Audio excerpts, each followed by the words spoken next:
Good afternoon, everybody. Welcome back to Nationalist Review. We are back here in the studio. I'm in the studio here. Nick is in the studio. We're both in the studio. Not together. Not yet, anyways. But we're back with an episode. It's been a week. We left you hanging on the midweek show. That's what happens when you're trying to manage your last ever college finals and your last ever college class. And I did it on Friday. I had my last ever college class, and so I'm officially in 5 days we'll be college graduated. So you can now trust my analysis because I'll have a shiny degree backing it up, a $40,000 piece of paper to support the fact that, yes, I was able to endure 3.5 years of liberal college education. I was an oppressed conservative on campus for 3.5 years. Joined, as always, by my co-host, crusader against all things impure, Nick Fuentes. How's it going? It's going well. I had milky aficionado. That's right. That list. That's right. And we are adding that on. We got to dab on the Milkies. Dab on the Milkies, James. But I'm doing well. I had a delicious Italian sub for lunch. We got a new place that opened up right down the street. Very good place from the city. So had a great Italian sub. Little spicy, though, because I've been up for 26 hours and digestive system tends to fail me with the acidic type foods around that time. But I'm still going strong. I'm ready for a strong episode, strong America First episode. The dream team, unstoppable. Here we are. Yeah, Pole BTFO once again. And as we all know, the reason you couldn't handle the spice is because white people, they don't spice their food. Right. Where's my 70,000 retweets? That's right. Exactly. So before we get into it, we have some updates. I'm sitting here waiting. I have the FedEx tracker. If you're on the PayPal cam, not PayPal cam, the paywall cam, you can see I got the FedEx tracker. You can't really see that. I got the FedEx tracker going. We're waiting for the shipment of mugs to arrive. They are now apparently just an hour away from arriving. So we are waiting. They're out for delivery as we speak. So the mugs are going to get packaged and they should be starting to go out tonight. If they don't, they'll be going out Monday. So if you ordered a mug in the pre-order, you will be getting yours then, or you'll be getting yours in 2 days because we're doing the priority shipping. We're upgrading everybody to priority shipping. If you order your mugs after the 7th, on the 7th or sooner, yours will be coming out as soon as we get the next batch in. We're doing a cycle here. We sold out in like a week. We didn't expect that. So we ordered a new, bigger batch. So that pre-order is open. So you can put those pre-orders in now. We should be getting those in about a week and a half from today. But if you order your mug before the 18th, you will get it by Christmas. We can guarantee Christmas delivery if you get it by the 18th. Order by the 18th. So we'll make that happen for you guys. We'll make that happen with the priority mail because you are the priority. We're very customer service oriented here. This is my several years of working in retail coming back out. The customer prioritization coming back out. So we'll be doing that. Check out First Media on Twitter. Follow First Media on Twitter. We're launching the new Twitter page that's been going up. It's been pretty active. We're getting a lot of retweets on there. Check amfirstmedia.com for new articles, and then join the Discord server if you want to join the Discord, which is where the Milky HQ takes place, and we have all these thrilling discussions about all kinds of topics. Check out the Discord server that is linked below. So, in other news related to the company, kind of related to the company, but also related to the ongoing flyer campaign that's been going on at college campuses across the country. Nick, our posters made a little bit of news this past week, didn't they? They did. Not a lot of effort either. Turns out all you have to do in this country is literally print out a fucking poster and pin it up, and somewhere, somehow, somebody's going to be pissed off and they're going to have a meeting about it. So yeah, we made the news. Yeah, and this is the first time that ours have actually made the news. The It's Okay to Be White flyers have, of course, been in the news, and you've all seen that. But this happened at Clark College, where the posters were put up. One of our guys went out and put up the It's Okay to Be White and the Make Your Ancestors Proud flyers, and it prompted 2 town hall meetings this past week, where more than 100 students, faculty, and staff showed up to have a conversation. This conversation about campus climate. They always have, right? The conversations on campus climate always end up to be like, how do we how do we, as a college, continue to apologize for being white? How do we continue to give more stuff to the minority students? How do we continue to, continue with that paradigm?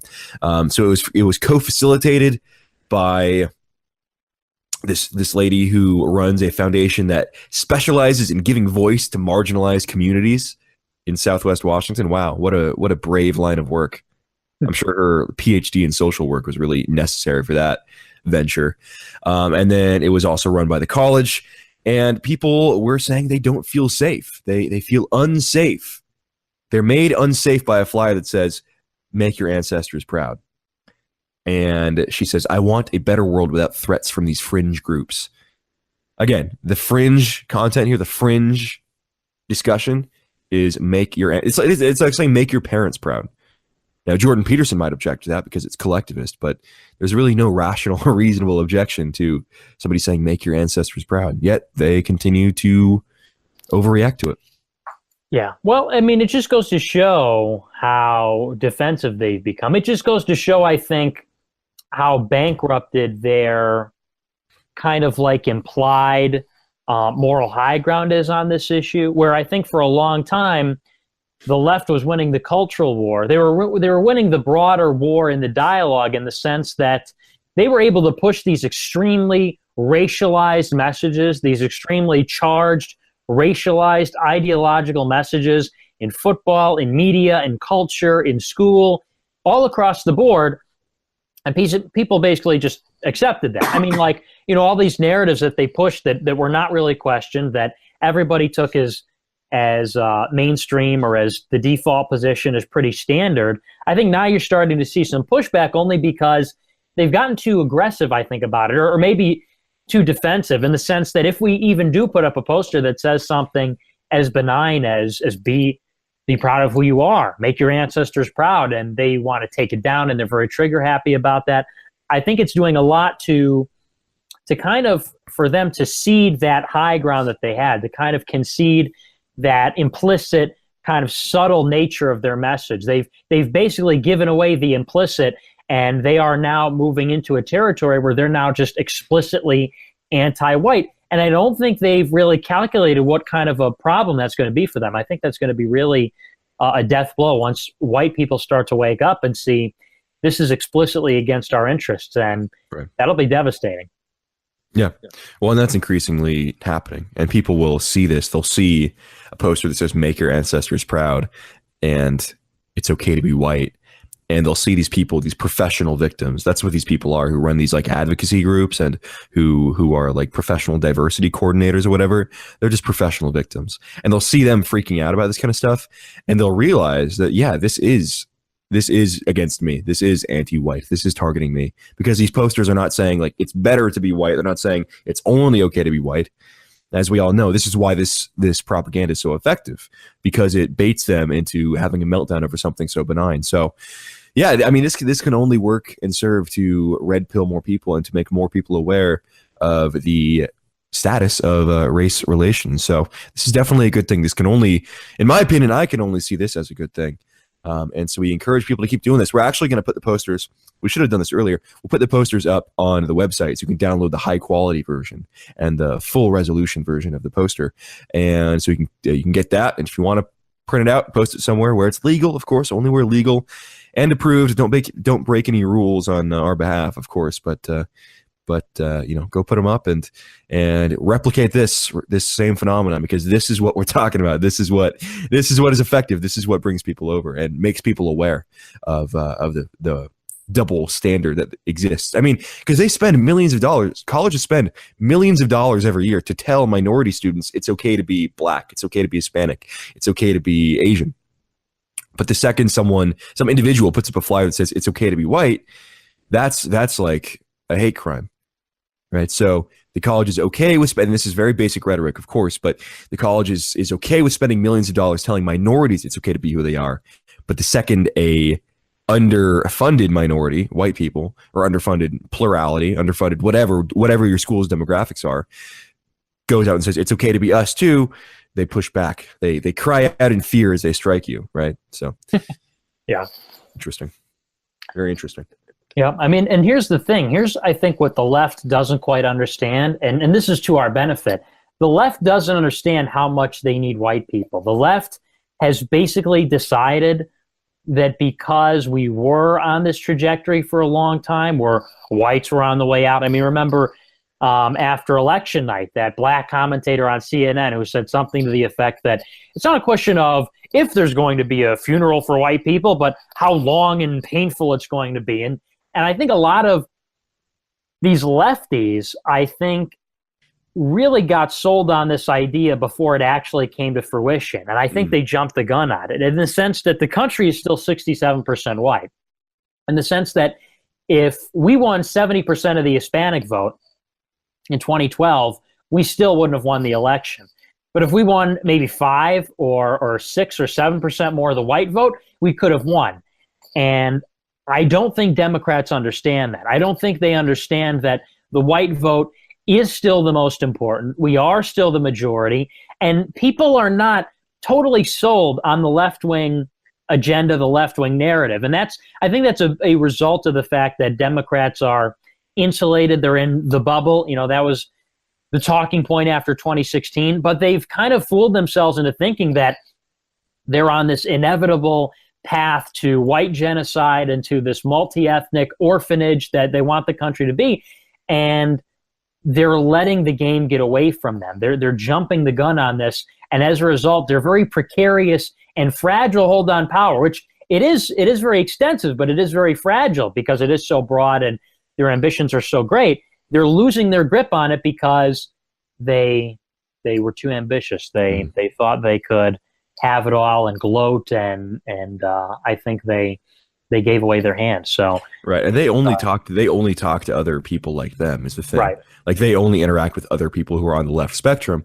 So they will develop rhetoric and develop a mindset that those are the only people in the world, that they only need to communicate with people like them who are on the left, who are of the same kind of leftist persuasion.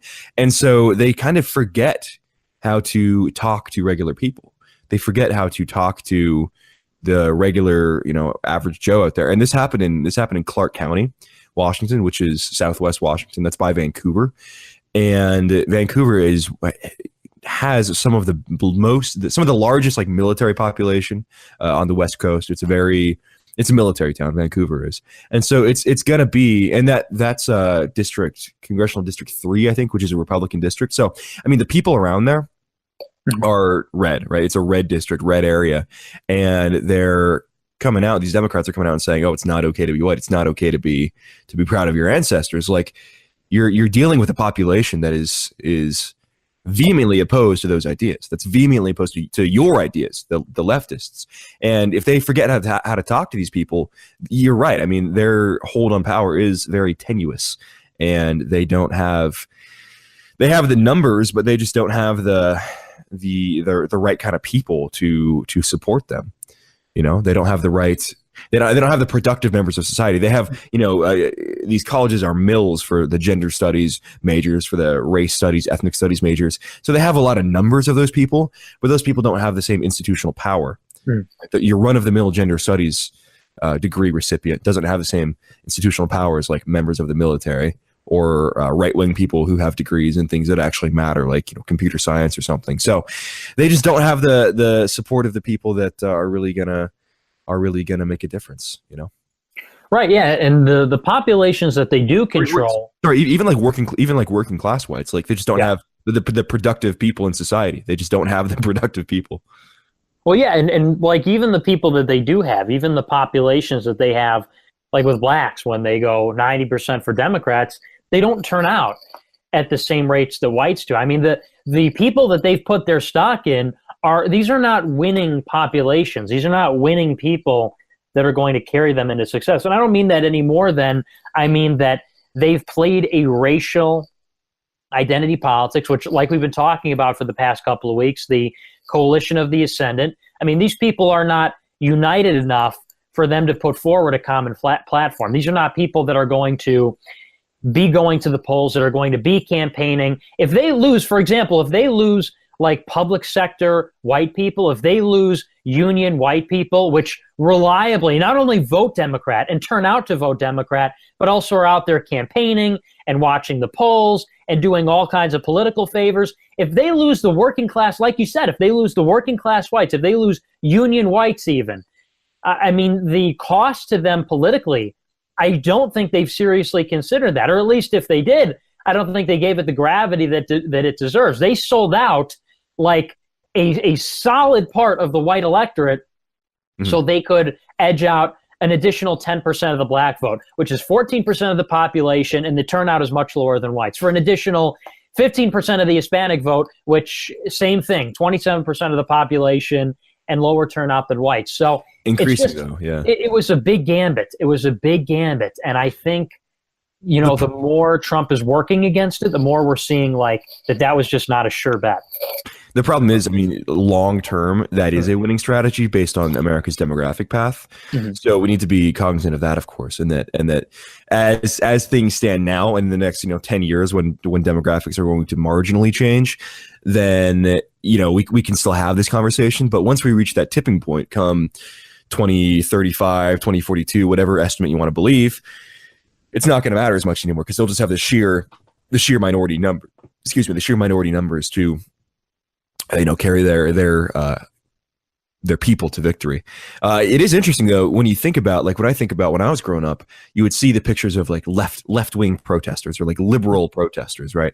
And the protest groups that were out protesting for liberal causes would be like the SEIU, or like international IWW, International Workers of the World. Like it would be those type of groups, union groups, right?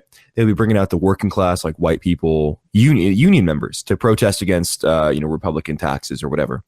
But you don't see those groups coming out and doing the same action anymore because the rank and file in many of these unions, as the Republican Party is transitioning now to more of a workers' party, to a party that cares about working class whites, or that says they care about, I mean, with the tax bill, whatever, but they are advertising themselves now as a more workers oriented party. These people, the rank and file of these unions that are like working class whites, like they are not going with the left anymore, right? They're seeing what the left is now and realizing these people don't want me there. And so now they're moving to the more Trump kind of sphere of politics, and they're moving to the Republican Party as long as it becomes a workers' party. Now that's the thing, and that's why we have to stress this very heavily, that the Republican Party needs to become the workers' party. It needs to become the party that working class whites can feel at home in, because that's how we're going to build a winning coalition. That's how we're going to build a winning strategy for going forward with our demographics the way they are.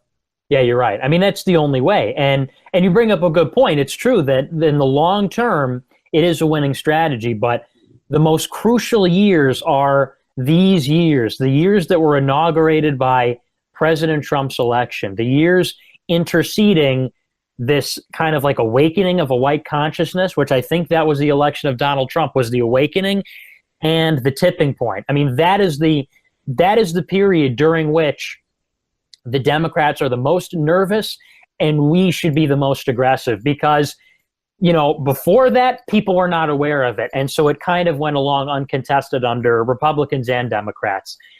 After the tipping point, there's nothing we can do about it. So this 15 or 20 year window that we have between when we woke up and the white union people and the white Democrat people and the working class people started to realize, wait a minute, something is awry here, and the moment when, we just don't have the numbers to vote anymore, that's the opportunity, and that's the most critical part. And that's why they're getting nervous, and that's why they're absolutely blowing it. They had the strategy, they have the setup, and so far, and it's very short into this new era. I mean, admittedly, this is a very new era in politics since Trump got involved. I mean, a real paradigm shift away from, the Reagan, Bush, Clinton, Obama years.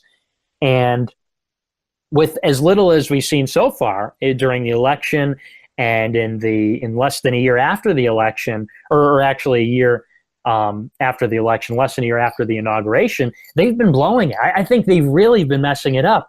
Every step that they've taken to like stamp out this white consciousness so they could just get to the tipping point, It's actually done the opposite. Right, they're exacerbating it. The They're making it racialism, worse.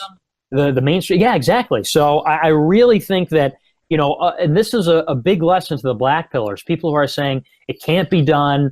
We got to give up. We have to give up on America. We have to accept regionalism and secession and post-Americanism. Not yet. In 20 years, I'll say there's a case to be made for that, but not yet. It's quite the opposite right now. True. And there are other, good developments as well. We can talk about the metapolitics, of course, but even in the real politics sphere, things are going pretty well for the right now. So this Al Franken thing I thought was pretty funny. I mean, Al Franken, if you haven't heard, is resigned from the Senate. And he has resigned. I don't know if he's effectively resigned, if he's actually out of office, but I know he gave his resignation speech on the floor of the Senate. And it's very clear. It was very clear from the start what this was doing. The reason they burned Al Franken was because they wanted to take the moral high ground on Roy Moore and say that, okay, because all the accusations had been that, or the narrative had been from the right, a very good narrative too, that the Democrats have no leg to stand on when it comes to talking about sexual assault and sexual harassment when they have John Conyers and Al Franken in the House and Senate, respectively. So they burned Conyers. They forced Conyers out this past week. He's now resigned. That seat is open. Franken resigned. I don't know if he's out of office, but he gave his resignation speech. He's gone. And they did that to try to retake that high ground that they had on Roy Moore when the allegations first came out. Turns out that was a massive waste for them. They just created a situation where they're going to have to spend a bunch of money on a contested Senate seat now, and Roy Moore is still going to win because this bombshell report from Breitbart and the New York Times. We talk about shooting yourself in the foot, the left shooting themselves in the foot. The New York Times ran a great piece talking about how the accuser, the girl who's working with Gloria Allred, the woman who's working with Gloria Allred, who says that Roy Moore tried to rape her in the back of a car, says, this is the yearbook, right? The yearbook that Gloria Allred won't turn over for examination. Turns out the woman wrote the inscription herself. She's now saying, this is from New York Times, Beverly Young Nelson, the woman who accused Mr. Moore, the Republican candidate, of misconduct, acknowledged on Friday that a few of the words in her yearbook under what she said was an inscription by Mr. Moore were written by her, not him. So we were saying this from the start. You could look at the handwriting, not at all similar. Why would he switch from cursive to print? And now, as it turns out, she is the one who wrote this. She's the one who wrote the inscription, the handwriting part of it anyways. And this is crazy. I mean, you admit to lying about part of this, you admit to deceiving about part of this, and it calls your entire story into question. You're working with an attorney, Gloria Allred. You got to disclose this stuff. You got to say this from the start because it looks very bad to circle back after the accusation has been levied, change your story, and then say, well, I did write part of it, but he wrote the rest, I promise, because now people are not going to believe any of it.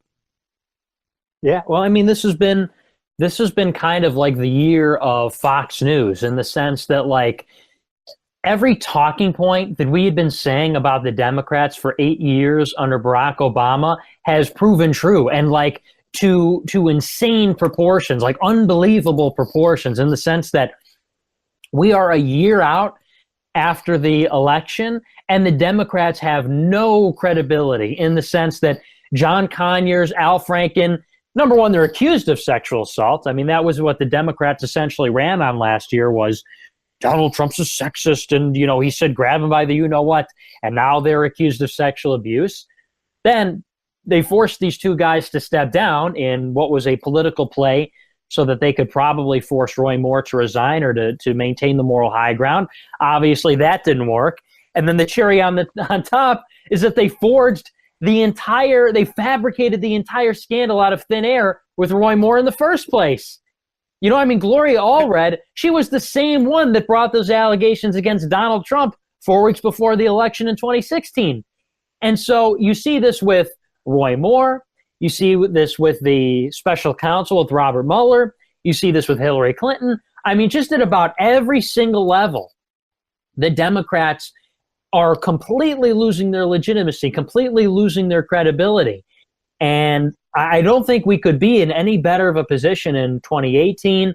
And with this election with Roy Moore, I mean, it is really a massive white pill. And this should be a lesson, I think, to all the pundits, because you're right. I mean, we did call it. We called this from the start, from day one.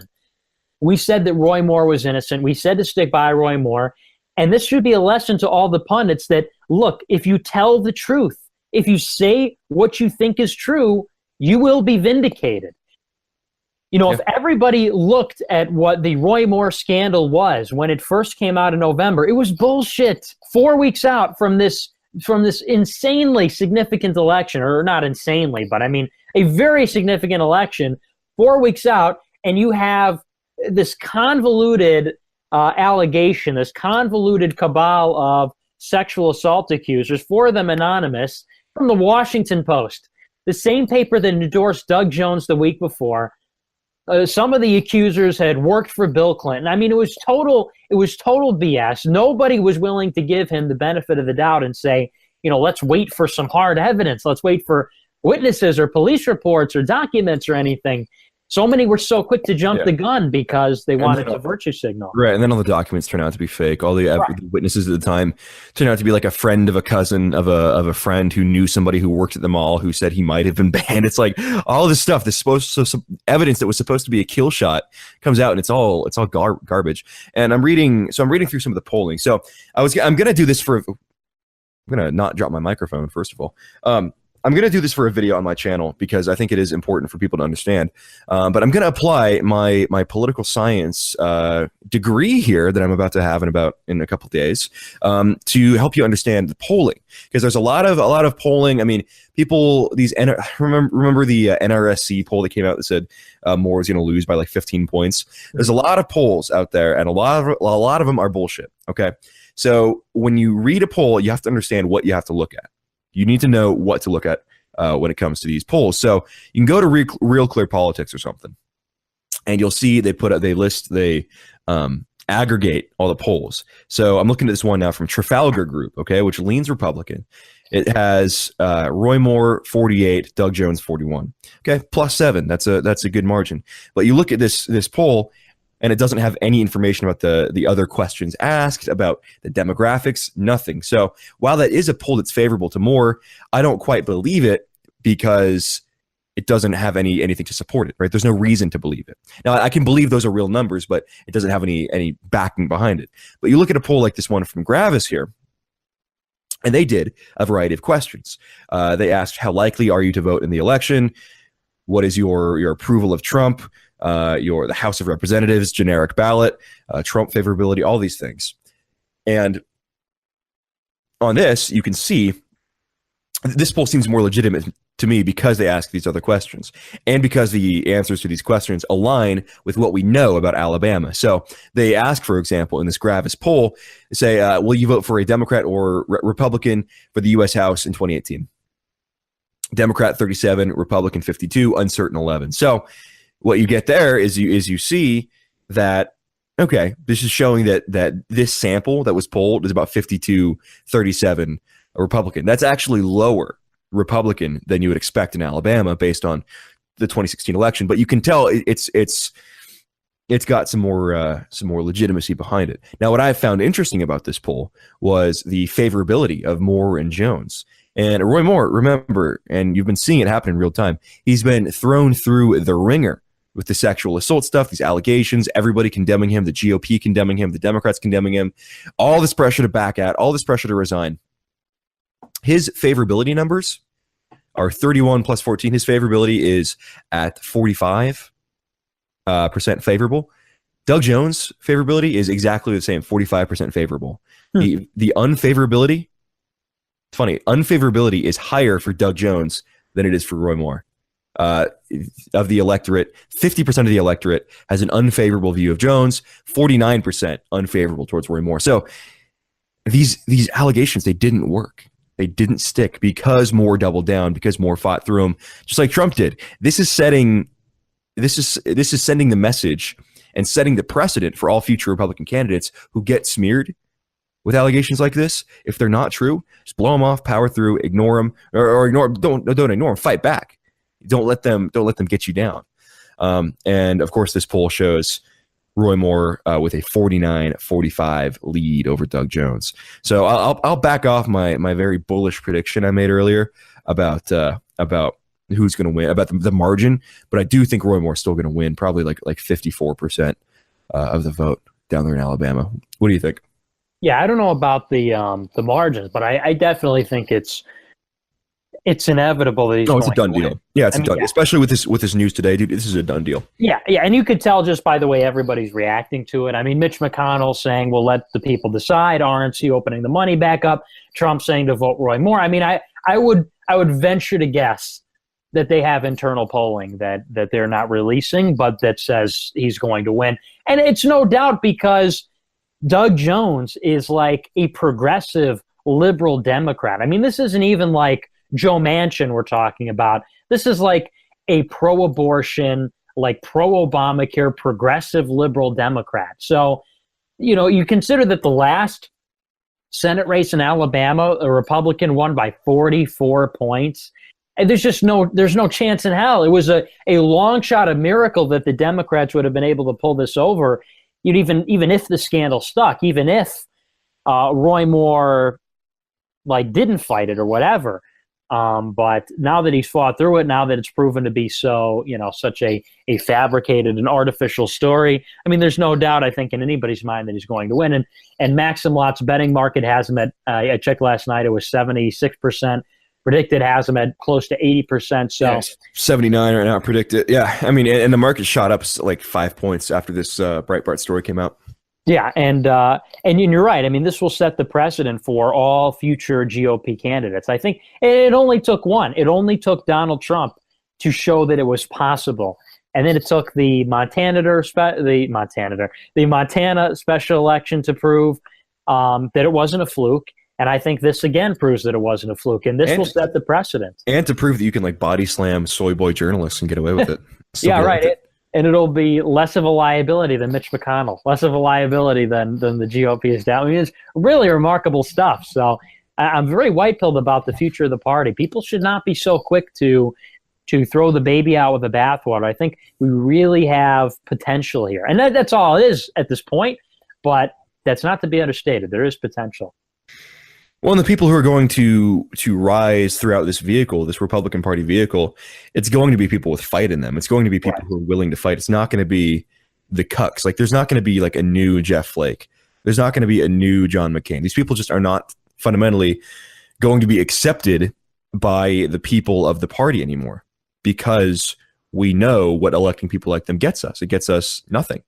They do nothing for us. They work actively against the base. And so their time is over. Like, they're never going to get elected again. People like that are never going to get elected again.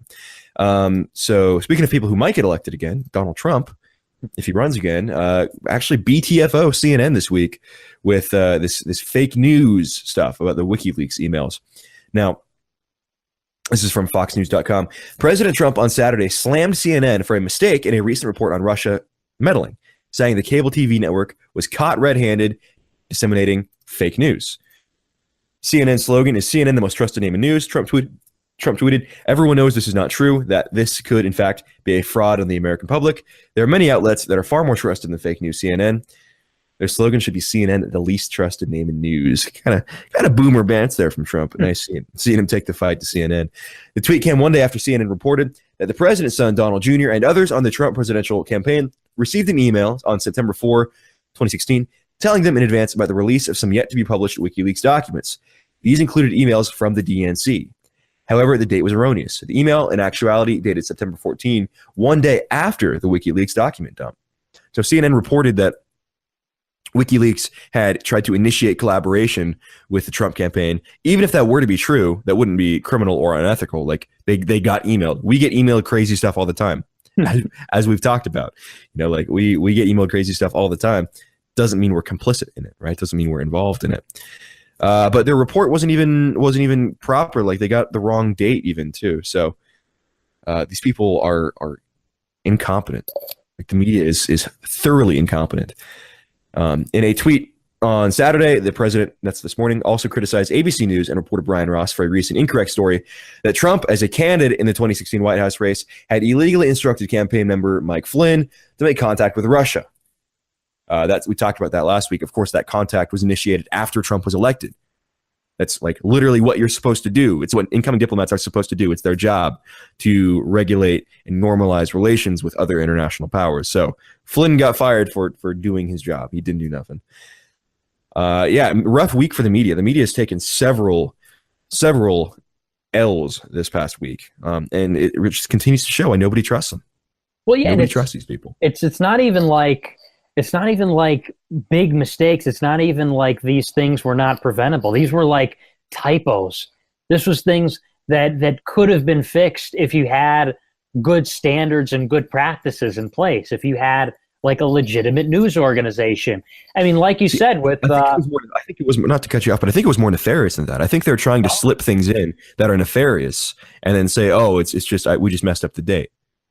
Yeah, I don't know. It's, obviously we can't read their minds or anything, but I mean, a simple thing like they put the date as September 4th instead of September 14th.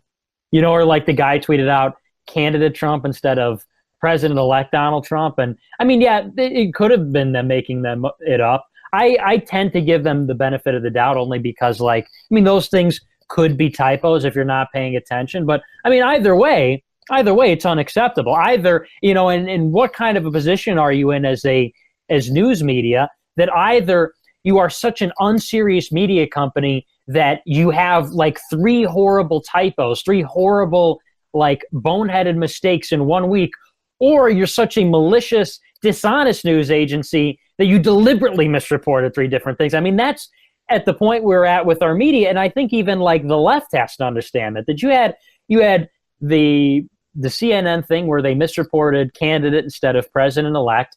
You had that was ABC. CNN said it was September 4th instead of September 14th. And then you had, I forget the news agency that reported this, but they reported that the Mueller investigation was subpoenaing President Trump's connections to Deutsche Bank, and that turned out to be total BS. So you had 3 like huge mistakes here, and like, whether like you said it was malicious or whether you give them the benefit of the doubt and you think it was like a boneheaded mistake. I mean, the media is just absolutely taking the L, and I think there is nothing better than Trump can be doing to set up for 2018 and 2020 than going after the media. I mean, this is why I went over to Donald Trump in the first place. It wasn't because of ideology. It wasn't because of platform.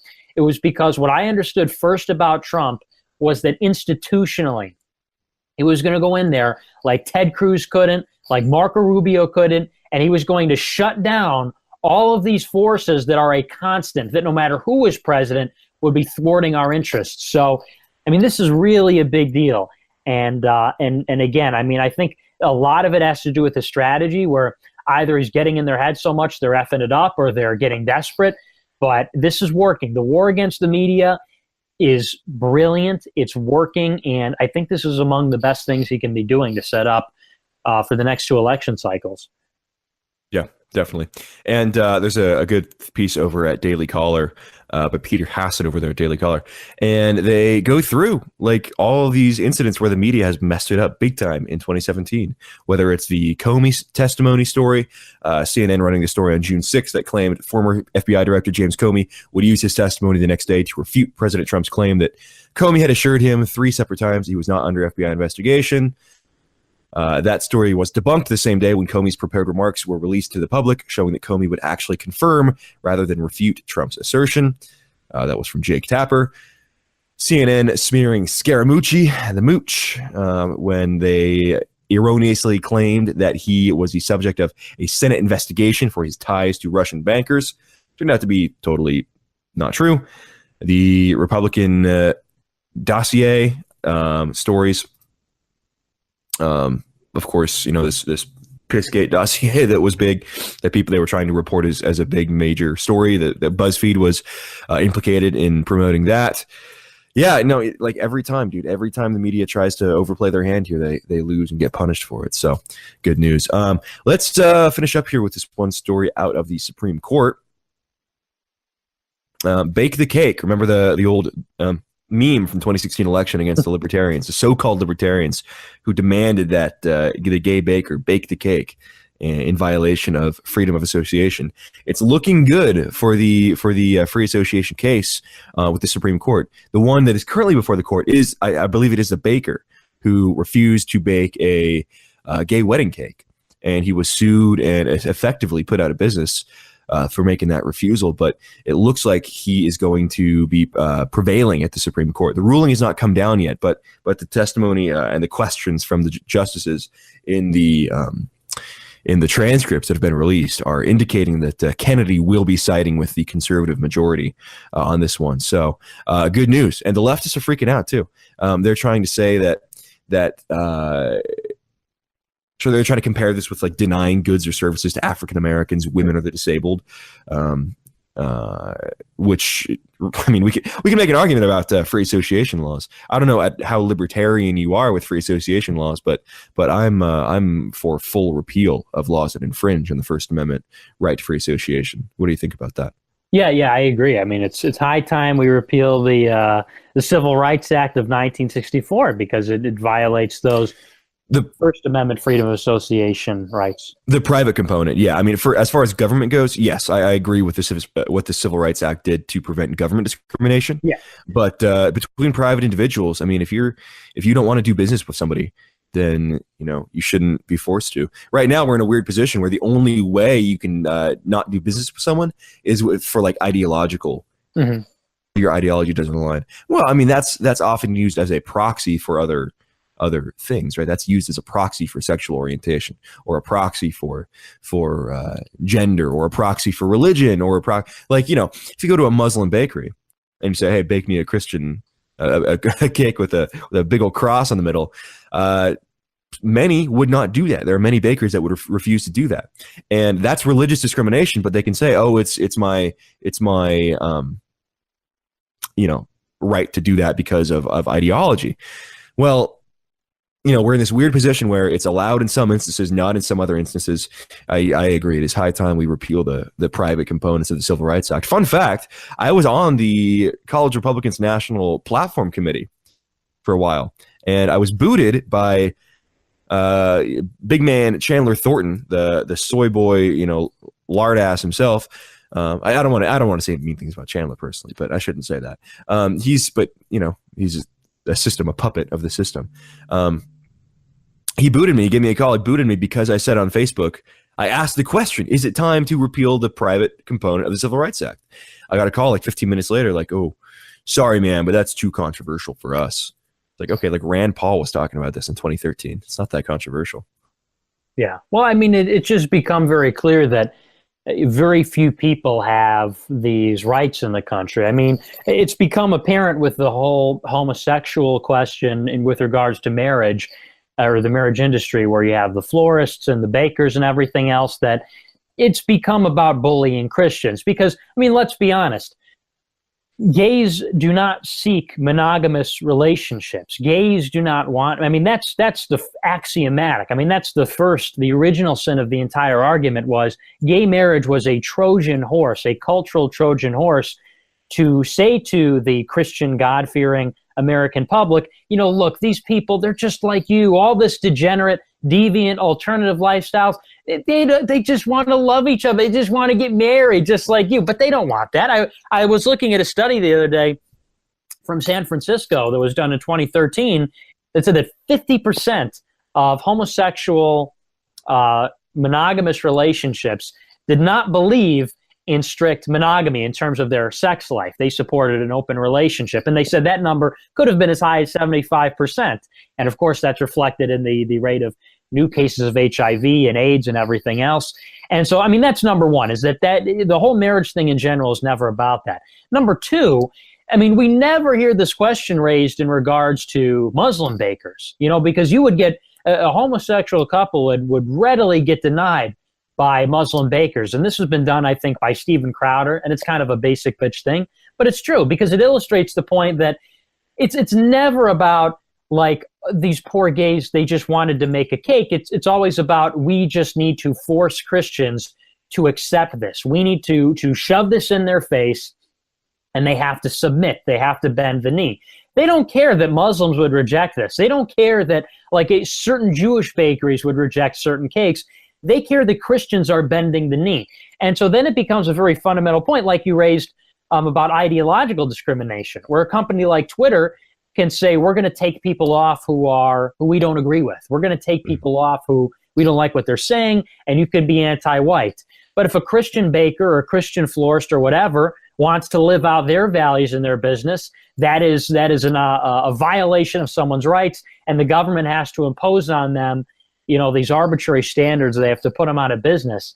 And I think this is a sign of the pendulum swinging in the opposite direction. Finally, away from deviancy and towards religious freedom, or towards tradition and religion in general. So yeah, and many people on the right are quick to dismiss the free association stuff as just being unimportant or not relevant. But I think this is highly important for us, because we can then say, we are going to allow, once this principle becomes mainstream, right? This principle of free association and associating or not associating with who you want, that's very, very positive for us, because then we can start to say, hey, look, we don't want to associate with this group or that group, and we will peacefully separate, right? We'll peacefully, create something separate from you, and it's not to hurt you. We're not doing it to infringe on your rights, but we just want to protect our rights and create our communities, our enclaves, our nice towns, our nice neighborhoods, nice schools. We're going to create that separate, and because of free association, you don't have a right to be there. And once that mindset becomes accepted by more Americans, then I think you'll start to see things like race relations become a lot smoother, because we'll start to realize that, like, we don't need to be forced all together. The black people that complain about like whites moving into their town, okay, you can make some kind of rule that prevents that from happening, and that's your right. That's your prerogative to do that. Likewise, other groups can do the same, and that will be, I think, that will lead to a lot more peace, I believe, among groups in the country once they have the right to freely associate or not associate with who they want. You're mentioning some of the stats on gay sexuality, and there's some pretty alarming stats about this. We all know that gays make up 3% of the population, but over 1/3 of child molesters. 28% of homosexual men have had more than 1,000 partners. 83% of homosexual men estimated they have had sex with 50 or more partners. 43%, 500 or more. 28% with 1,000 or more. 79% of homosexual men say over half of sex partners are strangers. The modal range for homosexual sex partners is 101 to 500 is the range. 78% of gay men had more than 100. Oh, okay, it's that same stat again. Yeah, there is a lot of bad stuff associated with the homosexuality question, and the idea that, yeah, they're just people like you who just want to get married and live normal lives. Some of them do. I mean, there are some people out there who believe that and who want to do that, and that's great, and that's whatever. Like, that doesn't bother me, but the disingenuousness is what bothers me, right? And the disingenuous of using that as the wedge to get in and say, oh, these people just want to get married and they just want to have equal rights, and then, oh, by the way, sneaking around the back. Not literal. Well, I guess good metaphor there, but sneaking around the back and saying that, well, we're also going to, bankrupt Christian bakers. We're also going to, have these like weird, like degenerate gay pride parades where like people are dressed up in like furry costumes and like around kids and waving their dick around children, like all this gay pride stuff that's like very public and very hedonistic. Like, sorry, bro, it's got to go. It's got to go. Yeah. Well, I don't think anyone would have a problem with it if it was like it was on television, but that gets to the point. You're right. It's about the disingenuousness that I'm sure a lot of people are feeling a little bit duped and betrayed, that they were sold this basket of goods of like the clean cut, like goofy, silly, friendly, family friendly couple, and they just want to be like us. And I think people are seeing more and more that this is not just like a preference, like, you like apples or you like bananas, but it's like, this is obviously a condition. This is obviously a behavior that is manifested as a result of abuse or psychological issues or developmental issues or, whatever it is. And that's not to say that like anybody who is, because like you said, certainly there are some of these people who are good. Certainly there are some of these people who, even though in my eyes they're committing a sin, but there are people that are less harmful than others, and people are trying to cope with this. But I mean, the problem is the fact that it's been pushed on us, and at the expense of the traditional people in the country, at the expense of the founding values of the country, the natural moral order of things. Like, it's one thing to say that deviancy exists and like you shouldn't kill deviants. It's a totally separate thing to say that deviancy is normal, and actually deviancy should be celebrated and tradition should be repudiated. I mean, that's totally different things, and we were sold one and we got the other. So, and you know what else this is? And this is very interesting because Anthony Kennedy, well, number one, he was appointed by Ronald Reagan. So everybody thank Ronald Reagan for Anthony Kennedy, real winner on Obamacare and on the gay marriage ruling. But it's actually pretty interesting because Anthony Kennedy was willing to essentially create a right to marriage out of the 14th Amendment. He was essentially content when the gay marriage ruling passed a couple of years ago to write into the Constitution, to write into the 14th Amendment that there was this equal protection for marriage. Well, for some reason, now suddenly he's saying he's going the other way and saying, oh, well, actually, I'm deferring to the Christians on this one. And I think it's very fascinating because I think this goes to show that Anthony Kennedy really doesn't care. I don't think he really cares so much about the Constitution. I think he was more influenced by the culture. And I think this is kind of symptomatic in a way of how the culture has shifted back in the other direction, where he got a lot of popular support when he did the gay marriage thing under Obama, and he was a big fucking hero for that. And I think now that Trump's in office and the culture has changed and things have changed, I think that is really, I think this is what's pushed him in that direction, if I'm being honest. So I think it's a pretty good metric of where the culture is at. Yeah, we can hope, and I hope that that's how the vote does come down. I'm not sure when we are going to expect a decision on this. I'm not sure when this is actually going to be all finally resolved, but yeah, I know that the Gab account on Twitter was actually posting screenshots of the transcript, and it looked very encouraging from Kennedy's line of questioning towards both groups. So lots to look forward to there. Lots to look forward to. Well, let's take a quick break, and when we come back, we'll talk more about the news of the week. We'll talk about the Mueller story, some stuff about Iraq. We'll get into the Jerusalem question on whether or not that should be the capital of Israel or not. We'll talk a little bit about the terrorism we're starting to see as a result of that. Thanks, Jerumph. And then we'll do the mailbag, all coming up after the break. See you on the other side.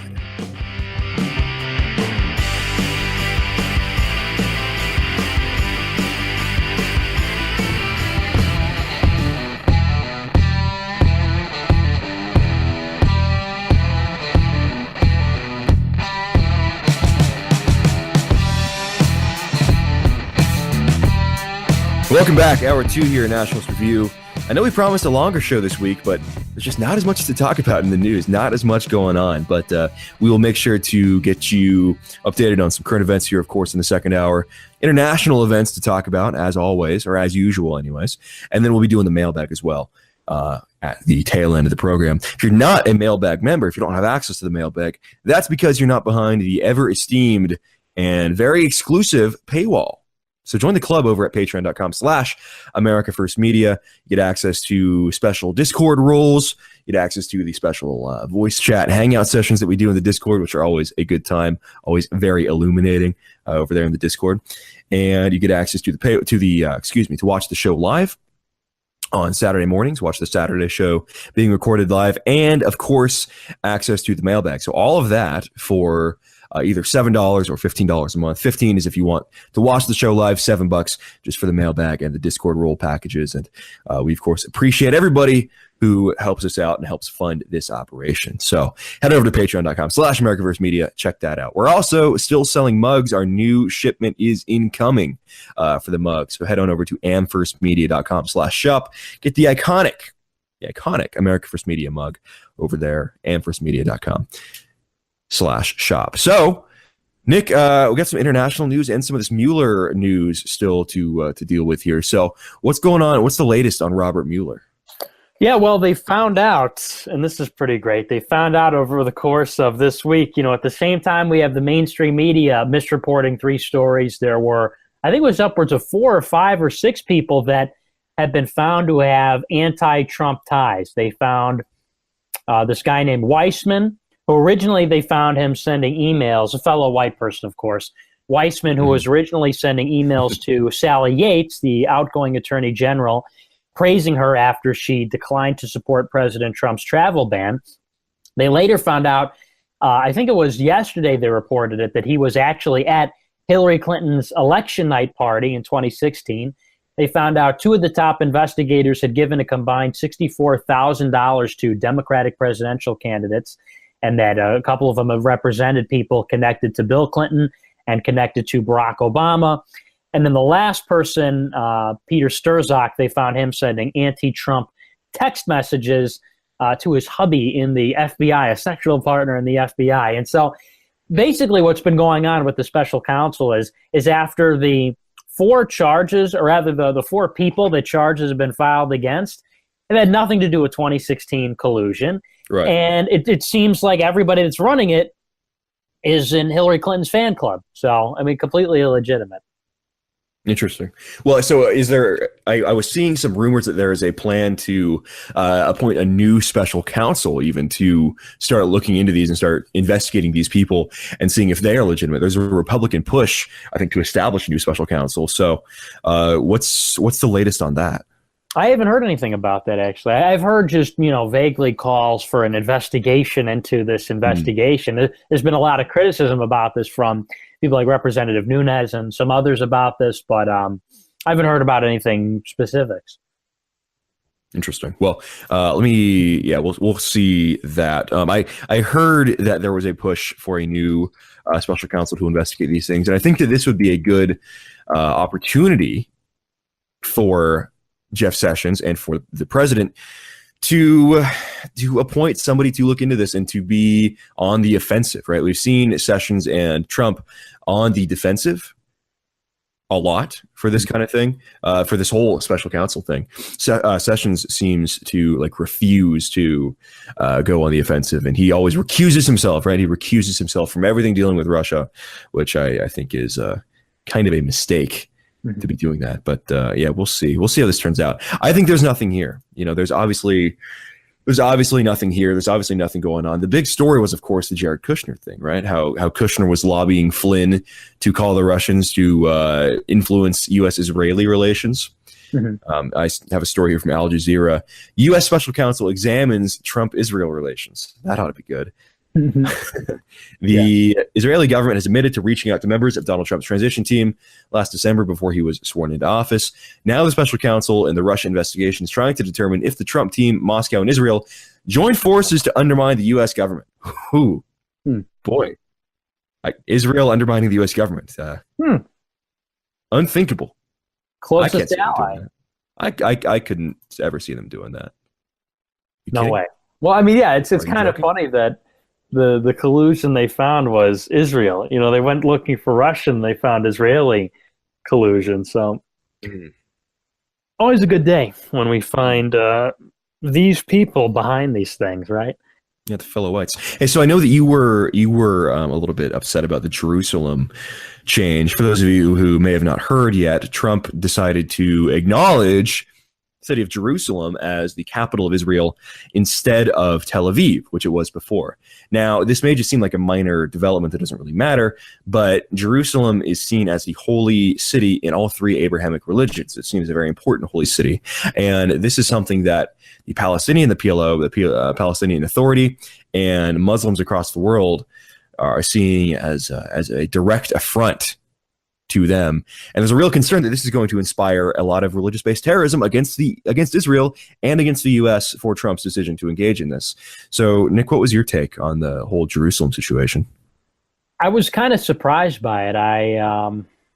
It caught me a little bit off guard because President Trump has said that he wants to make the grand bargain in the Middle East between Palestine and Israel. And it seemed to me from the reaction to the rumors about the announcement and now to the announcement that was kind of a non-starter for a negotiation between Palestine and Israel. I mean, you had, before the announcement was made, Turkey threatened to cut off all ties with Israel. The president of Egypt warned President Trump. The king of Saudi Arabia warned him. The king of Jordan warned him. The president of the Palestinian Authority warned him, and then he went ahead with it anyway. And since then, we've seen all kinds of insults. We saw the Pope of the Coptic Christian Church decline a meeting with Vice President Pence. We've seen the days of rage from Hamas. We've seen the days of rage from the Palestinian Authority. A third, I believe it's a third, right? A third intifada has been declared. There's been massive civil unrest. So I don't know what to make of this at this point. I think it's a little bit premature because I think Jared Kushner is expected to roll out with Crown Prince Mohammed bin Salman their proposal for a peace between Israel and Palestine in 2018.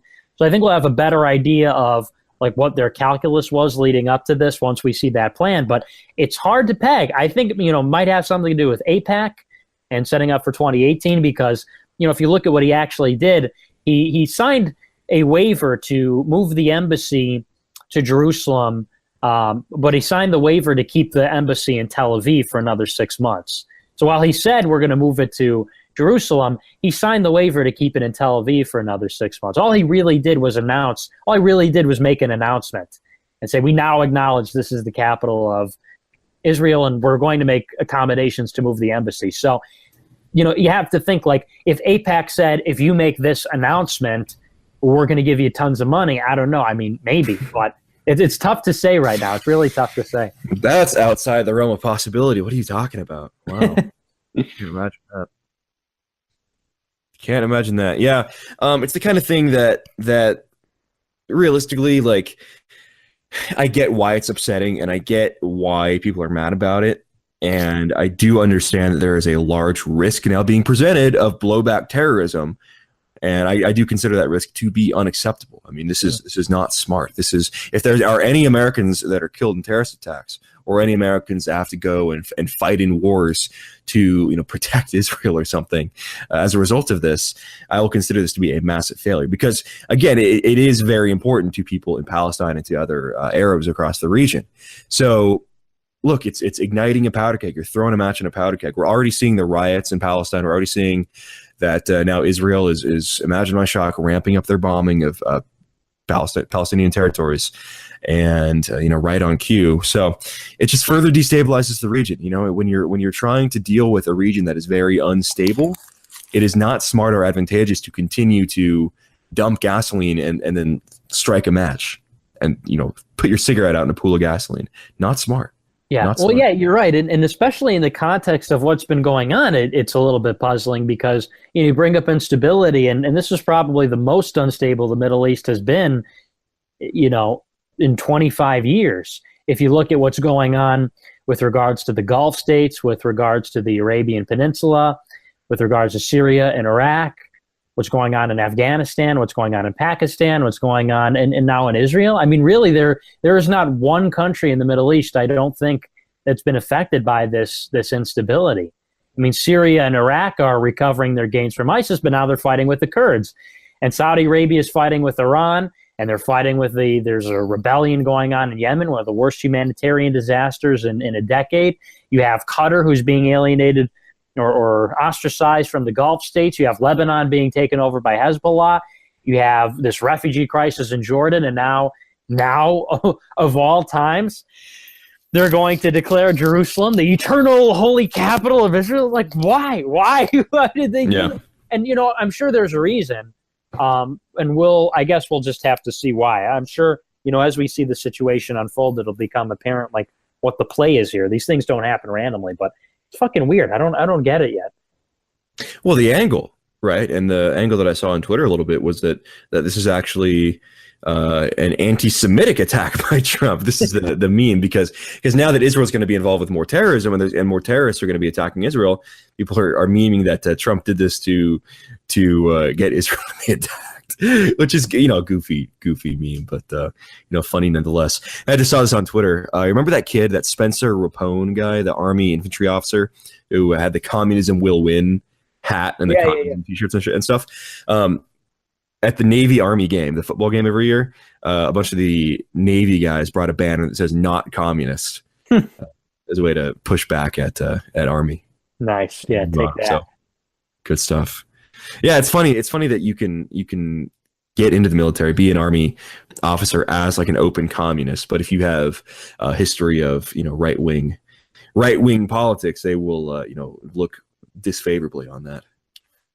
Yeah. Well, I mean, it's just people are not serious anymore about the country. I mean, I remember seeing that on social media, and he's tearing his shirt open, and you should have seen his Reddit post too. They found, I mean, did you see those?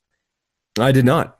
I found his Reddit posts, and he was talking about like revolution in the country, and it's like, I mean, that guy is a traitor. That guy is not loyal to the country. Why should he be, getting a pension and getting a fucking gun and rations and all that? I mean, he should be nowhere near the army. Yeah. But. Yeah, we need no communist infiltrators, no subversives. Get the subversives out of here. All subversives must go. Right? Definitely. So, because we don't have that much content this week, because there's just really not that much to talk about, let's do an extended mailbag segment here. Let's try to get through every question, which I know is not something we usually do. We select and pick and choose, but let's try to get through every question here. Almost every question anyways. Jay says, I've never heard you guys give your opinions on global warming. What are they? Well, it's clearly a Chinese conspiracy designed to destabilize and destroy Western manufacturing so the Chinese can establish a further monopoly on all international manufacturing and shipping while the West economically castrates themselves and invests in technologies that are unproven and massively expensive and impossible to practically apply. Anyways, Nick, what do you think? Yeah, no, that's solid, but yeah, I tend to agree. I mean, I think the climate is changing. I think the climate, that's the basic talking point. The climate has always changed, but I mean, really, you have to ask these people. I think you really have to break it down and ask them, like, what is the acceptable temperature of the planet? I mean, for example, the Paris Climate Accords. I mean, the provisions were not targeting like output. I mean, to an extent they were. But the goal of the Paris Climate Accords was to reduce the rise in the temperature of the planet. And I think to myself, what hubris of mankind that we think, that we could get this under control. And you ask these people, what is the acceptable temperature? What is an acceptable level of warming? Because if you actually look at it, warming is actually a good thing for humans. If there's more CO2 in the atmosphere, that's actually good for crops. And if the planet gets warmer, that's good for crops and it's very good for agriculture. So. Yeah. I mean, with these people, it's just one of these arguments where it's like, it has really nothing to do with nature or like the climate. I mean, these people who are talking about are not climatologists. It has to do with being anti-industry. It has to do with being anti-energy. It is politically motivated. Right. And the thing is, even if the West were to cut our carbon emissions by like 50%, something ridiculously drastic, that would not be enough to mitigate the new emissions that are going to be coming out of India and China as they industrialize over the next 20 years. So, and these countries, by the way, are not going to sign on to any accords. They're not going to follow them anyways. They'll sign on, but they won't follow it. The thing is that as industrialization takes place, more people get access to motorized transportation. More people are consuming things that involve plastics. More people are eating, right? And so there's more cost involved with transport of goods and services. So the carbon emissions will correspondingly increase. And unless you're going to try to tell me that we're going to help, we're going to industrialize India and people are going to be riding around, on like solar powered, like little tuk-tuks and scooters and stuff, like it's not going to happen. You're going to get a little two-stroke moped to ride around in. And that's going to be, it's cheap, it's accessible, and everybody can buy one. This is the thing, right? We could do everything in the West to reduce our emissions. We could destroy our quality of life. We could impose massive punitive taxes that make life impossible for people to pay for. Not going to do anything because climate is global, right? The emissions are global. It's not just like centered over the country that emits them. It's a global thing, global CO2 levels.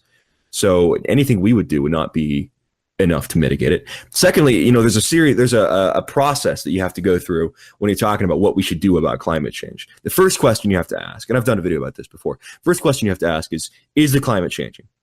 And I think most people agree that it is. And I would agree that, based on the evidence I've seen, there is some climate change. Now, to what extent that is abnormal, to what extent that is a concern, it's up for debate. But yes, the climate's probably changing. Second question you then have to ask is, okay, are humans causing it? And, I'm not a climatologist. Climatologists apparently tend to say that humans are contributing to it. So I'll accept that. I'll accept that premise. The third question then is, how would we fix that? How do we fix the problem? How do we fix emissions? Or how do we fix the level of CO2 that's driving climate change? And the answer to that one is obviously, more regulation. Okay, so then the question becomes like, if Western countries could fix it, should we? Or no. The question 4 is, can Western countries fix it? Answer to that is clearly no. And then question 5 is even if we could, should we? Like, is that the government's job to regulate that? So there's a lot of questions that you have to answer in a certain way to get to the point where you can even cogently argue for climate change policies instituted by the government. And I am not convinced, I'm not satisfied with the answers, especially to questions 4 and 5. Can the West fix it? And should we even regulate it? I'm not convinced on those answers to get to the point where I want to regulate for more climate control. So it's kind of a non-starter with me. Very conservationist, very all about, conservation and protection of public land for sure, and protection of natural land. But climate change is a separate issue. Yeah, agreed. Cool. Little Peep, oh my God, Little Peep deserved to die. This guy's brutal. Says, do you guys have dogs? If so, what kind and what are names? I like dogs. It's very quite a disconnect between that username and the innocence of the question. Yeah. You have a dog, James? Not with me, no. Oh, I have a dog. I have a buddy. He's in my room. He's a chinchilla. Named Roger. We adopted him from a friend of ours. He's just getting active. They're a crepuscular animal, meaning they're more active in the afternoon and evening than during the day. And so he's just waking up now. It's 2:30. He's just waking up and sounds like me. Running around his cage. I know he is. He is like you, and he's eating his little hay that he has a pile of hay here. Need to give him a dust bath later. Let him take a dust bath.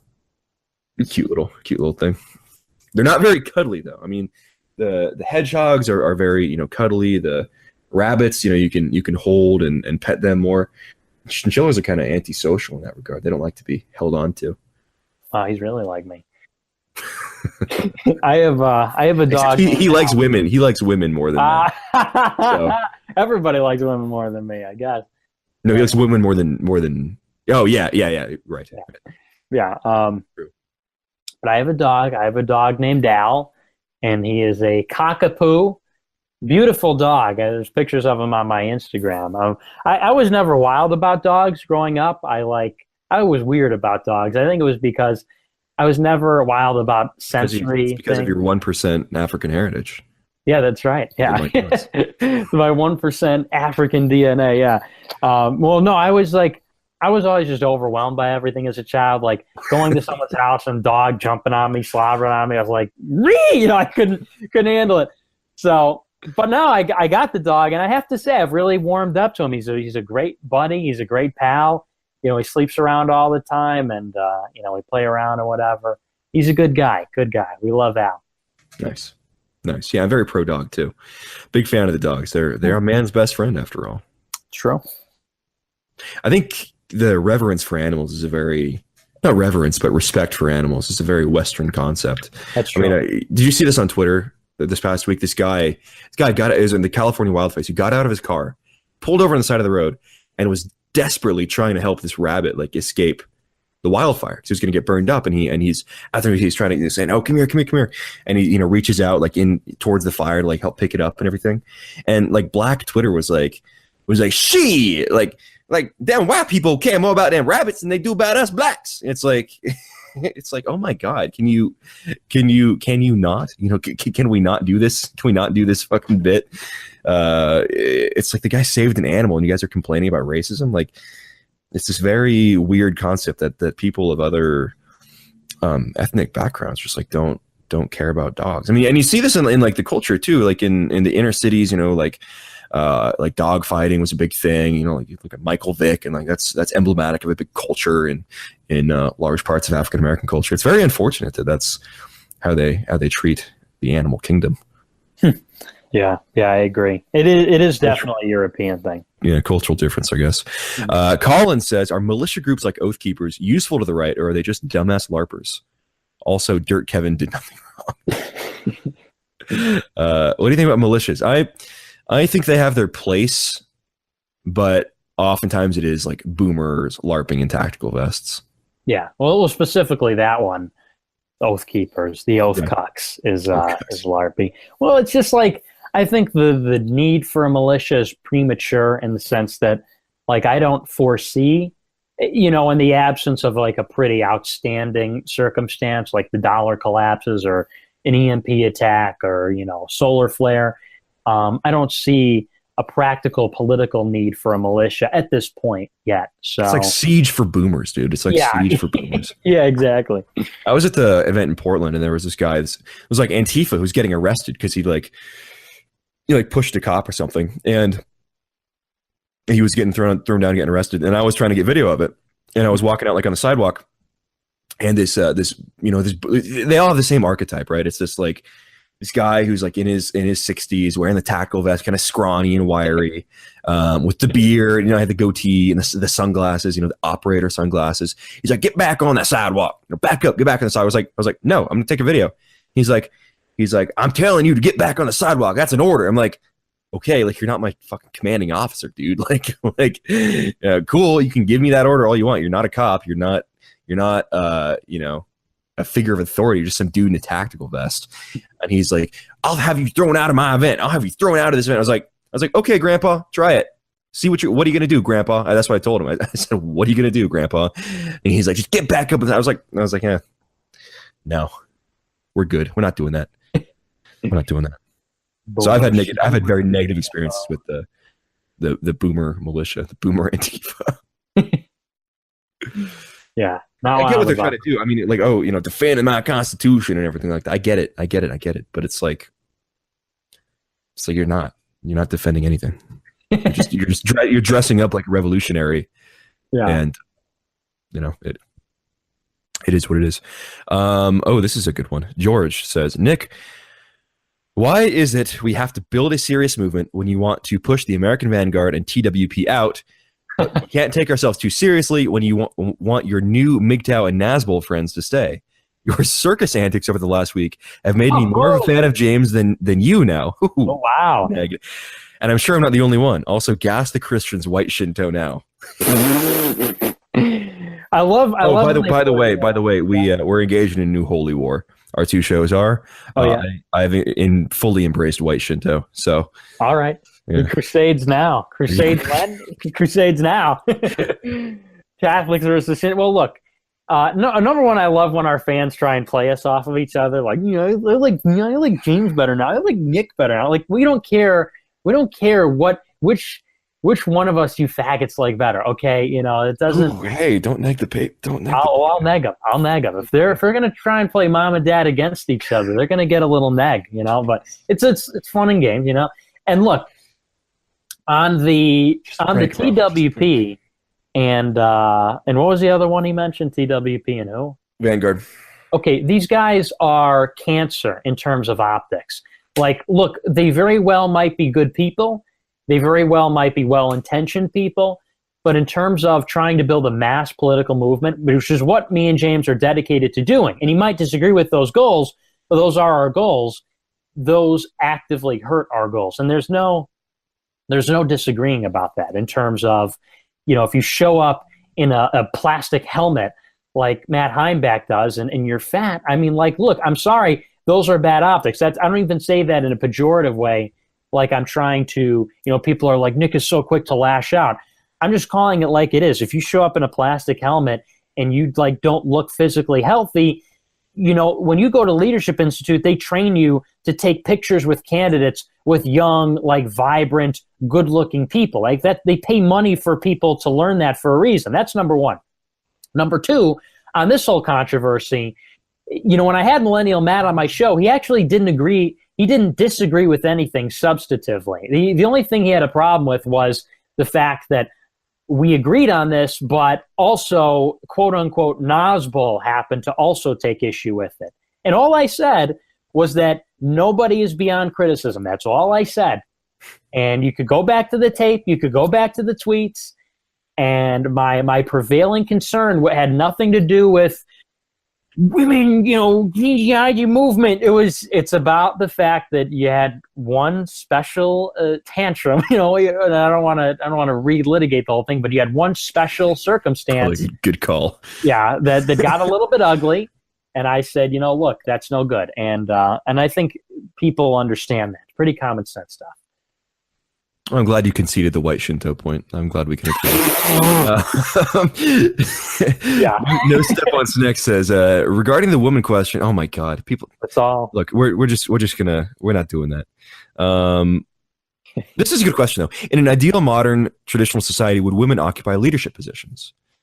Well, I don't think I think in a society like that they wouldn't have to, right? We wouldn't have to have women going down that path because there would be more important things for them to do. In a proper culture, women wouldn't see that as something that they would want to do. Women wouldn't want to go into leadership positions. They'd rather, and this is their natural inclination anyways, for most women, biologically, like women want to be mothers. Women want to be caring for their progeny. They want to be caring for their children.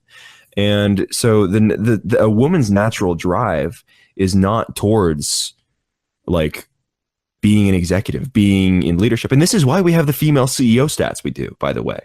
We have a thing going on in our country where like 90% plus of CEOs are men. And that's not because of some kind of discrimination or sexism. It's because women just don't often want to take those sacrifices that it takes to reach high levels of leadership.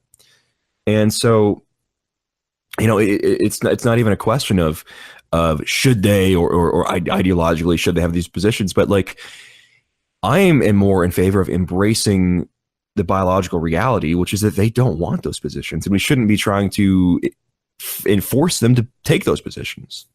Right. Well, yeah, it's a false premise to start with, to begin with. I mean, people, I think, they presuppose that like we are barring, like we are restricting people, when I think it's actually quite the opposite. I think what we are advocating for is for women to be allowed to do what they actually want to do. People ask the question like, would women be kicked out? Would women be banned from doing this? Like you said, I don't think they'd want to. And there's a reason why this like fantasy that the left has of like an all-female army leading a female coup, or like an all-female company innovating the hell out of the economy. There's a reason that has never happened one time in human history, ever. I mean, you can talk about like revolutions that have happened where it was minorities, both political, ethnic, racial, religious, that have led revolutions. People that were discriminated against in the private sector, either by licensing laws or ethnic things. I mean, men find a way to innovate or to revolt or whatever. There's a reason it's never been done with women. And that's not because like they're inferior. It's not like this, I know people like to project onto men who say this kind of stuff like a hatred of women or like a superiority complex, but it's just a different nature. It's a different nature of women. Right. And that's what we want. We want to uphold the beauty of both sexes. Right. And that is the essential, we'll get kind of Taoist here. That's the balance of nature, the yin yang, the complementary parts that complete the whole. And you can't have humanity. You can't have the human, I won't say human race, it's gay, but you cannot have humanity. You cannot have man without the man and the woman. Right. Each fulfilling their own separate objectives, their own separate drives, each fulfilling their own separate biological impulses, but working towards the same common goal, which is a functioning, happy, productive, strong society. And when you have women being turned into just like worse, less competent versions of men by being forced into the workplace, it's fundamentally something they don't want to do, right? It's fundamentally something they just have no interest in. And so like being an executive, I mean, there are women who enjoy nursing or helping people or, that kind of thing. And that's fine. But when it comes to like being an executive, being like an upper level, being a CFO or something, most women are not biologically inclined to work the 80-hour week that it's going to take them to get to that point. And so we shouldn't try to pigeonhole or not pigeonhole, but we shouldn't try to artificially get them there. Right. It's fine that we each have our own separate inclinations. And I think that's a more nuanced take that often doesn't make it out. And this is something when I was talking to Jack Smith over at Mike, we talked for his article that came out that I thought was quite good about the whole women issue. It's he works at Mike, so it's written in a leftist way. But I mean, not to get too into it, but Jack is someone who understands what's going on, and he's one of the best observers, in my opinion, of the alt-right as a whole. And it's one of the things we talk about is that the women who are doing this kind of thing, they're okay with a patriarchal society. They're okay with the patriarchy. They don't want to smash the patriarchy and reinstate something new, some kind of like feminist utopia. They're fine with the patriarchy. And that is, I think, a common ground that we all have is accepting a society where the male is the patriarch of the family, of the household, and the woman serves a vital and important and essential but complementary role to the man. They complement each other. It's true. That's what we all want. Yes, it is. Yes, it is. Dave Pete says, what are your thoughts on peaceful secession as described by Jared Taylor to solve the coming demographic problem? How do you think it could be realistically implemented? Also, congrats on finishing school, James. Thank you, Dave. I appreciate that. Well, I fundamentally am okay with secession. And I feel like as America progresses and as things get worse and worse, and we continue to see the racialization of different areas, and as California becomes a Hispanic state, and as Texas becomes a Hispanic state, you're going to see more of a push you're going to see a push from the Hispanic advocacy groups, from MECHA and everything, to take the whole thing. They're going to want to take the whole U.S. And it may be eventually in our best interest as Americans to come to some kind of deal where we say, okay, look, this Mexican-American war, we haven't been able to defend our conquered territories. I mean, we haven't, like they've been invaded by Mexicans. So we haven't been able to defend our territories. Look, take them back, get rid of them. We'll get rid of a lot of leftists that way. We'll get rid of a lot of anti-white Hispanic activists that way. We'll get rid of a lot of our demographic problems, and we'll have a country then. If we were to lose California and New Mexico, for example, we would have a much more right-wing country. I don't know. I just think that, if you look at the assets that are involved, I mean, if you look at it from like less of an ideological point of view and less of like a metapolitical point of view, you have to think about it in terms of like brick and mortar, and in terms of like if California secedes, I mean, think of like the military implication, like the strategic implication for the United States if California secedes. I mean, how far does the exclusive economic zone go from like Oregon and Washington? I mean, there's territorial things, there's economic things, there's population things. I mean, there's all kinds of concerns where I just don't think it's realistic. I just don't think the powers that be that are in control of this, assuming that the demographics get to a point where this would become necessary, the deep state would be in control. And therefore, if the deep state were in control, I don't think they would allow secession. So I think at this point, it's not even like a regional thing. I think it may become a regional thing if the Mexicanization of the Southwest continues, but it looks like Mexican immigration is on the decrease. And so if we can stop that from happening, basically, if we can stall that consolidation of the Hispanization of the Southwest, I don't think you'll see significant balkanization along regional lines. I think the real divide is urban and rural. I mean, that's where you see people wanting to secede, is between urban megatropolis and the rural areas. Because it's not, like even a place like Alabama, you still have Birmingham. Even a place like Georgia, you still have Atlanta. Even in Florida, you have Miami, but you also have Tallahassee. So I think it's much more of an urban versus rural than it is a regional thing. And that's why I don't really believe in the secession stuff.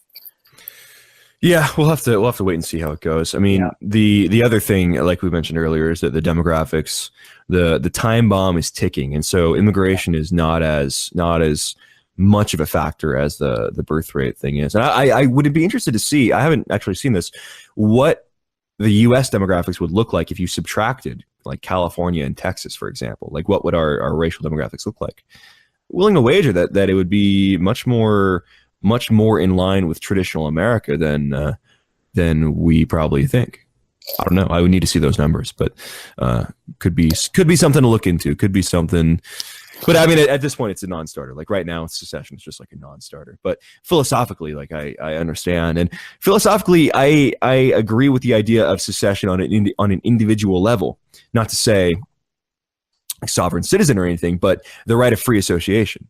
And we need to maintain the right of free association in everything we do politically and culturally, because free association is the philosophy that underpins secessionism, right? It is the framework that allows for people to say, hey, I want to secede and create my own state, for example. Tyler says, I've been going to Mass these last few weeks, but it's kind of disappointing. They had us all pray that DACA kids get to stay in the country and also that Congress will pass comprehensive immigration reform. Another prayer we did was about the whole NFL spiel, hoping our country addresses the problem of racism. We also prayed that Congress would pass sane gun laws. I live in California. There's your problem, my dude. Yeah, right. And it's as if the Catholic Church here is a wing of the Democrat Party. Almost like the Catholic Church worldwide is a wing of a certain group of transnational rootless elites. I dig the atmosphere and traditions and such, but it just doesn't feel like putting my energy towards such an institution. As a Catholic, what are your thoughts on this, Nick? Yeah, you got to find Latin Mass, my dude.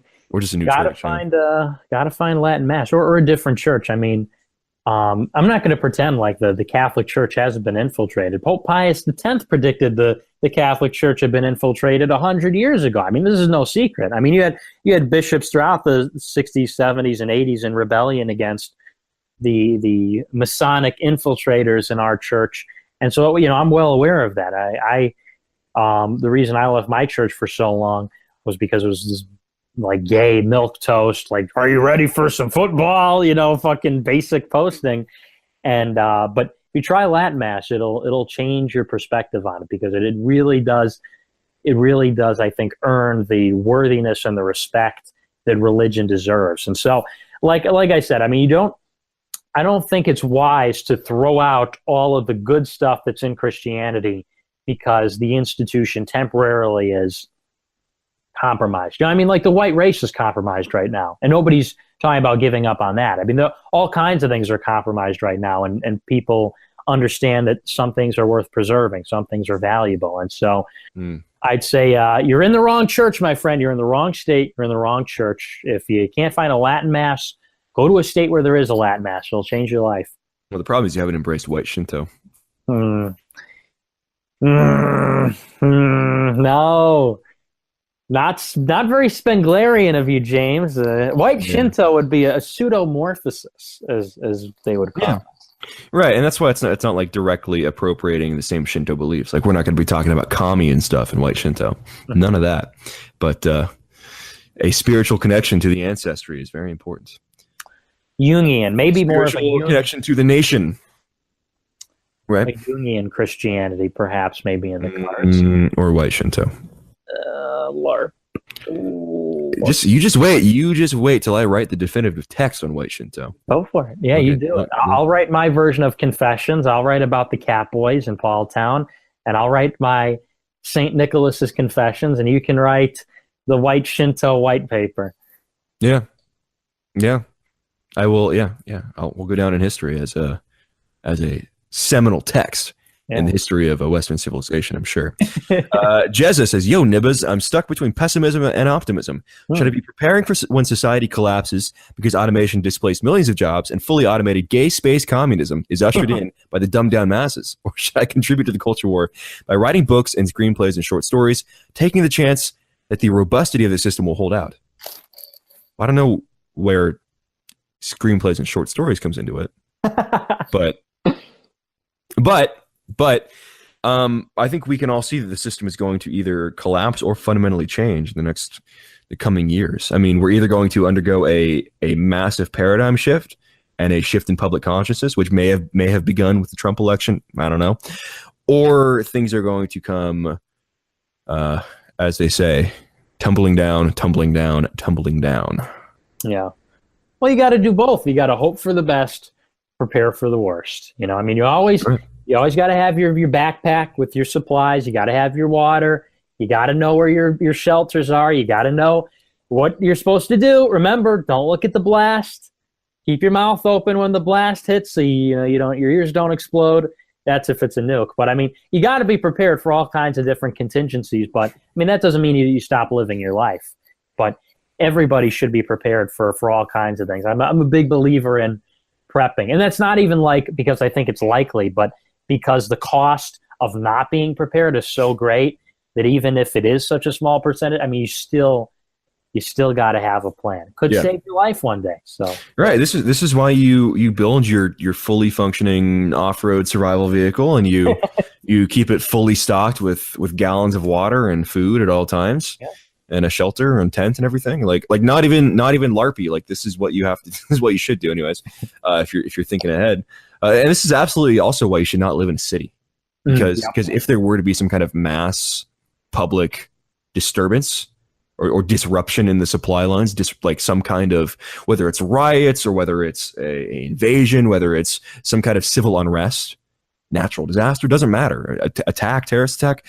Being in a city is the worst thing you can do. You do not want to be in a city for that, because getting out is going to be rough. Freeways clog every time there's a mass exodus like this. You'll be stuck. You'll be dying on the highway, like they say. So this is why the advantage goes to the people who live in rural areas. This is why the advantage goes to people like me, where I can see wheat fields from my window here at the hate lair out here in the inland Northwest. You gotta be smart about it. But I think this is the question that what Evola addresses in what's that book? Ride the Tiger. Right? No, it's not. It's not called Ride the Tiger. Yeah, it is. Is it? Mm-hmm. Okay, yeah. Right, Revolt Against. Yeah, okay. Yes, this is what Evola addresses in that book, talking about the man with the aristocratic soul, aristocrats of the soul, right? And people who feel like society just doesn't conform, and society is headed in a disastrous. It's on a road to ruin, right? As you would say, Bucko. That's right, Bucko. Yeah. Well, I don't really have a good answer for that. One, prepare yourself for when things do collapse, but also don't give up, right? Don't give up. Don't stop fighting. Don't stop fighting to help reinvigorate that public consciousness, because that's the only way we're going to save things from collapsing. Yep, true. Finally, Bean of Texas says, what's on your wish list for Christmas? You can go first. Books. It's all books. Books. I got a big old book list, 14 pages long, of all the books I'd like, and it's all there. Nothing else. That's thorough. Yeah. What about you? What do you want for Christmas, James? To Cassie Dillon to debate me without physically accosting me again. No, I don't know. I don't really need that much as a thing. I don't really have much on my Christmas wish list. I have everything I need. So, for more people to sign up for the paywall, and for our website rollout to go well, for our membership rollout to go well, we'll kind of clue you guys in on this. If you're listening at this point, you're probably keen on participating in this. But we're gonna be changing from Patreon. We're gonna be getting rid of the Patreon eventually and moving to a membership sign up on our website on amfirstmedia.com. Membership sign up for a paywall style of content delivery on the site. So we're going to be doing that. We're going to be having memberships for, I believe, like $8 a month, $10 a month, somewhere in that range. So cheaper than Netflix. Like, we're charging less than Netflix. The insiders, if you're at the $15 a month thing, you'll be paying less, which would be awesome for you guys. If you're doing the $7 a month plan, it's like $3 more. Like, it's really not that much money more. And it comes out to like $30 a year difference. Not that much difference. And we'll be offering more paywall content there. I'm probably going to launch a new show there that will be like exclusively paywalled, a new podcast, probably not a live show. And we'll be hiring more content creators. So I'm really just hoping for Christmas that all goes well. I'm hoping for Christmas I hope that you guys out there order your Amherst merch. I hope that you guys give a Christmas gift to a patriotic nationalist friend or family member. You order the iconic America First mug for $9.99 over at amherstmedia.com. That's what I wish for Christmas. See that pivot there, Nick? That's what we professionals refer to as a segue. Pretty good segue, my friend. Pretty solid. Well, I know you've been doing this for a while too. These leaked tapes that came out of your high school show. Fascinating stuff. Yep. Yeah, whatever. It's whatever. Don't look into it too much. Just a little blast from my past. Fascinating early NJF roots. Yeah, those were the good times. That's like NJF origin story. I mean, I did a radio show in high school for 4 years, and then I did that TV show for a year. You did a radio show for 4 years? Yeah, man. That's why I've become, I think, adept at the mic. Because I would have had some natural skill, but I've been honing it. And I did a music show too. It was a 2-hour music show, and it eventually just became a talk show. But it started out, and it's funny. I had a co-host actually, my freshman year of high school, who reminds me so much of you. I can't even tell you. And it's ironic. We're no longer friends. Actually, he blocked me after all the Charlottesville stuff. But I was just thinking about that the other day. How much you reminded me of you. Very similar dynamic. But we did a show for a couple of years. So. We should offer him a contract. Let's bring him on board. No, he was a fag. No. And if he's listening to this, he unfriended me on Facebook, so he deserves that neck. And he followed me on Instagram. Can you believe that? We were best buddies from middle school. Did our radio show together, and suddenly he wanted nothing to do with me. Yeah. During the whole Trump election, I lost a group of friends from back home for similar reasons. Some of the friends who I was involved in the whole fitness industry thing with distance themselves because they said I was heartless. Oh, you're so heartless and cruel for supporting Trump and not Bernie. And I was like, okay, well, whatever. Tried to be friends. I tried to. I didn't bring up politics. Didn't get political with you guys. But if that's the way you want to go, unfortunate. But it's fine. I mean, we've talked since then and made up. But people take it very seriously. People do not want to even associate with people who have different opinions. Yeah, sucks. Yeah, it sucks. Sometimes when you have a different opinion, sometimes people disinvite you from things, and they unfollow you, and it's really not cool. But but glad we're all reasonable people, and we don't do that. Yeah, very true. We're reasonable people, unlike Chuck Johnson and this reporter from Rolling Stone. This is out on Twitter now. It's pretty funny. Chuck Johnson of Got News posted this on Twitter. He said it's a screenshot of a conversation between him and a Rolling Stone reporter. Chuck Johnson sends a picture of a bunch of $100 bills, and it says, "That is the walking around money. I will bury you, old man." The reporter from Rolling Stone says, "People who really have money don't brag about it. It's a telltale sign that you got shit. You're out of your league. You have no social skills, no friends, no credibility. Go fuck yourself, you little autistic warped retard." And Chuck Johnson says, "You're finished, Grandpa. Time to turn over the keys. I know you gave up on being a real man when you begged others to bang your wife, but it's really sad. You want me to take your house from you?" Oh, man. Retweet that so I can see it. What an insane world we live in. RT. Done. All right. Well, hey, people are begging us on Twitter for the show. We're a little bit late today, so they're begging for the show. Oh, we didn't talk about this. The Chicago kidnappers, the BLM kidnappers, that the four blacks that kidnapped a little white kid, autistic white kid, and tortured him for hours and hours. They tortured him.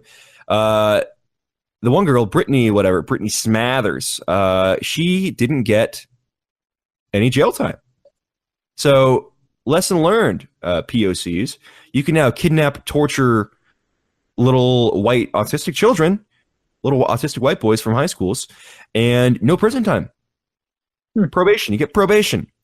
But if you're an illegal alien who murders Kate Steinle, you get acquitted. No charges.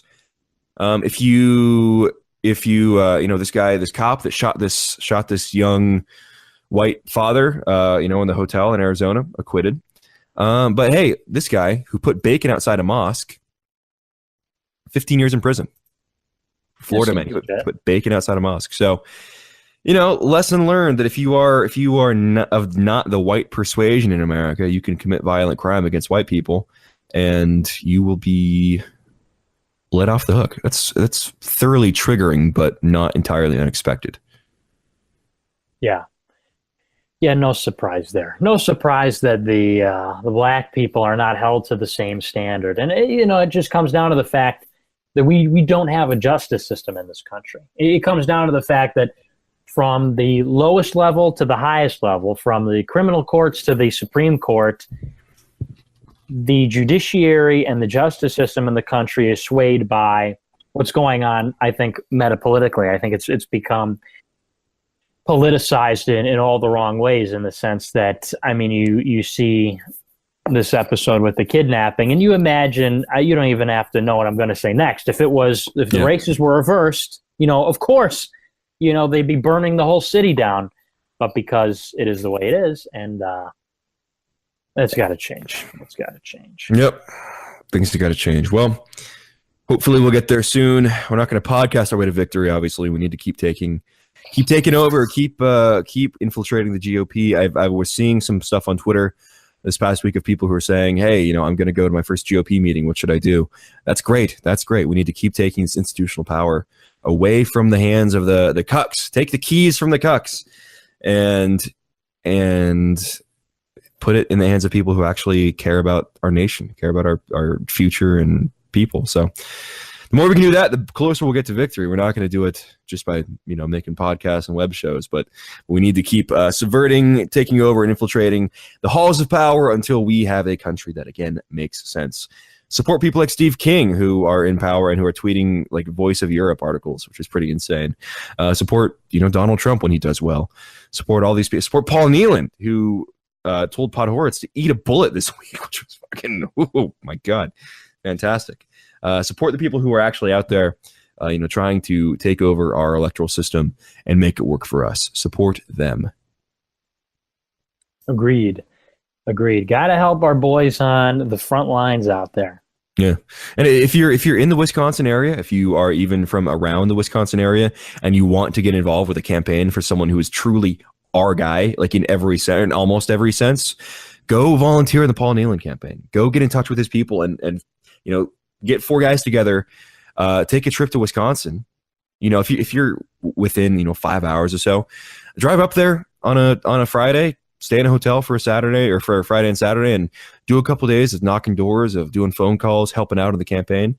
It makes a big difference. We need people who are going to be willing to go out there and do electoral activism and the nuts and bolts campaigning. I know it sucks, but this is how you win elections. This is how elections are won, is engaging with the voters and actually getting people to understand why their candidates in office are failing them. So I totally encourage everyone around Wisconsin to go take a day trip and go knock doors for a couple hours. Go do it. It'll be fun. Meet people, meet like-minded people, and actually make a difference in the way of the world.